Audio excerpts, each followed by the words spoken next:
Have you ever felt that you have a tug of war in your head, and on one hand there's part of you that's saying to do this, and on the other hand there's another part of you saying to do this?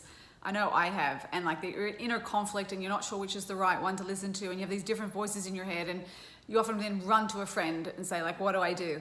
So it's so interesting. Ancient wisdom from the Jewish perspective brings in that this is really the voices of your body and your soul. That the body and the soul are two separate entities. They're separate creations that are created separately and interwoven into one being that creates us. And they have different profiles and different influences and different wants and desires. So the soul is much more like adult, bigger picture. What do I want to be in the world? Who do I want to be? What do I stand for? What's important to me? And it has the bigger picture. The body, on the other hand, is much more of a child. It wants to feel good, it's hot, it's cold, it's hungry, it's thirsty, it wants comfort, entertainment, adventure, and it wants to do what's really good and feels good. And the two compete in our head, and we often have to choose which voice that we're going to listen to. Now, of course, the body's voice is very loud, and it's much more physical, so it's more obvious, it's more tangible.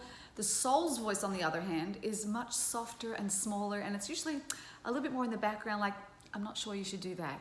And it's often carrying a moral message to us, right, for us. So we have to listen hard to hear the voice and then really pay attention. But it's often the one with the biggest picture.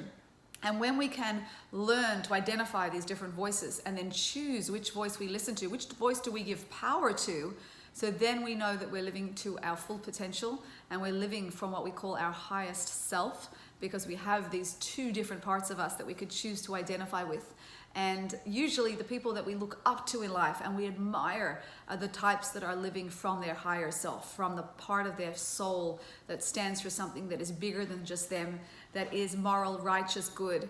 And it's the lower self, the body, that's much more animalistic, primitive, self-focused, which we all understand because it's a natural human drive, but it's often not the place we want to live from, and we often know we can be a lot better.